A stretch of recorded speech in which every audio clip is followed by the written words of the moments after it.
You know that honey lasts forever. It doesn't go off. It's not affected by viruses, bacteria, pathogens.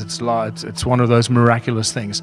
Apparently, the reason that honey does that is because of the frequencies of the bees' wings when they're building their honeycombs and when they're creating and bringing in the honey.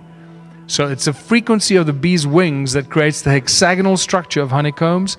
It's also interesting is that the hexagonal structure is a structure of oxygenated and structured water that cures disease. This is really important. If any one of you can go and record the frequency of bees in a beehive, the buzzing of the bees' wings, and you take that frequency to a lab, a biochemistry lab, and you expose a petri dish of viruses, bacteria, and fungus to the frequency of the bees' wings, I suspect that that frequency will kill the bacteria.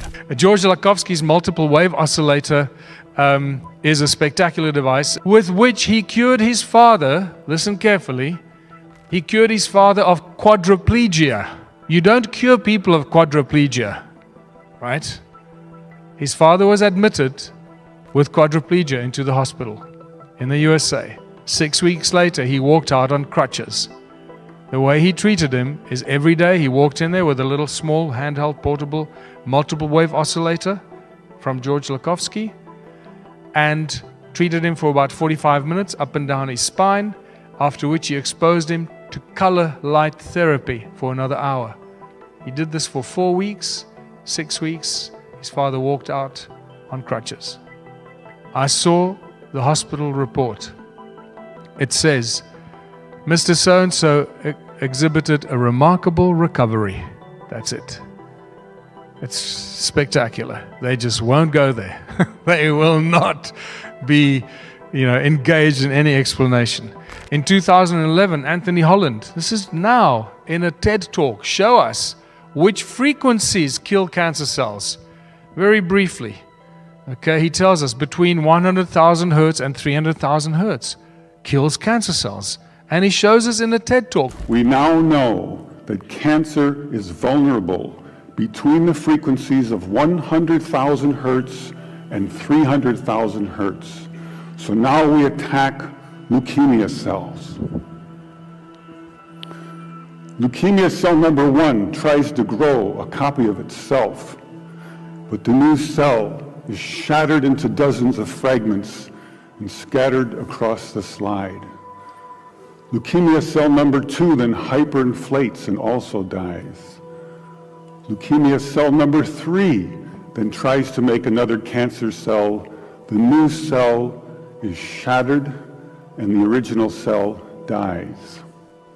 Magnetrons obviously generate huge amounts of energy, and that's just sound. It's a resonant cavity magnetron. Resonant cavity magnetron that's used in laser beams, laser technology, microwaves, all use magnetrons for that technology. Sound acts as a cloak of invisibility. There's so much new information about this. This opens a whole new chapter and debate. There's very advanced new sound cloaking technology right now available. This plastic 3D acoustic pyramid acts as a acoustic cloak, make things invisible when you put it underneath it, when you expose that pyramid to specific sound frequencies. And that pyramid is reminiscent of what? Is reminiscent very strongly of Eastern architecture. Sound creates hurricanes. In 2003, these guys lodged a patent to create hurricanes with sound. And then here's another one. Sound creates supercluster galaxies. When I said earlier, the lower the frequency, the larger the cymatic shape. Now you've got a frequency that's 57 octaves lower than middle C, rumbling away from a supermassive black hole in the Perseus cluster in the key of B flat, creating a supercluster galaxy. And it's amazing. This is apparently an image of it. I like the one on the left because when you watch Hans Jenny's Cymatics documentary, that looks identical to the images of lycopodium powder on a metal plate with sound frequencies on it. This is like lycopodium powder that's creating supercluster galaxies. This is insane. So you start to get the idea of as above, so below. There's no end. This is what really disturbs me. The fact that we could put out fire with sound And yet this has not been employed or used anyway. Why? Because it's not good for business.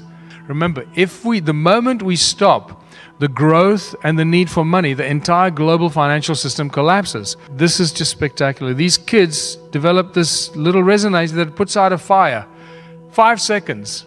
Count it from the moment they put it down to the frying pan to when the fire is out. 5 seconds. Imagine the fire trucks arriving at a burning building. The ladders go up, and instead of fire hoses, a bunch of speakers get switched on and put out this frequency. That fire in the building will be out in literally few seconds or a minute. The entire fire, everywhere, because it'll resonate right through the building. But that's not going to happen, because that's going to save a lot of money. Swarm robotics, where they'd be attached to a drone, and that would be applied to forest fires or even building fires, where you wouldn't want to sacrifice 5 seconds. Sound energizes the air we breathe, and this is how we actually oxygenate our bodies and our lungs, or through our lungs, the blood in our veins and our arteries rather. Because as you breathe, the air that you breathe makes a bloody noise, and it goes into your lungs, and it goes into the smaller and smaller orifices as it moves into your lungs. So it speeds up and speeds up and speeds up, and it goes higher and higher and creates these frequencies. And it's the energy and the sound of the air that you breathe that actually energizes the oxygen in the air. So that oxygen is buzzing as it's moving faster and faster. By the time it reaches your alveoli, and it goes from the alveoli into your artery, from the lungs into the arteries, that oxygen in the air is buzzing and energized from the sound. And that's when it goes into your blood, and it's used in the blood, and it's stripped of the vibrating energy. And when it's stripped of the vibrating energy, you breathe it out again, and it just repeats that cycle. And that's how we energize the oxygen that we breathe. That don't teach you this at medical school. In 2011, Luc Montagnier spontaneously generated DNA by exposing a tube of water to certain sound frequencies that had the frequencies of a DNA in it, and constituted DNA in an empty test tube. If you can create DNA in an empty test tube with sound, now you start understanding how we can start cloning other species and other creatures just by sound and vibration. And then obviously sonoluminescence, the star in a jar. God said, "Let there be light." A bubble with brilliant light inside a body of water. Is it possible that all the star systems that we see out there are actually just giant bubbles of light in a never-ending mass of water? I don't know.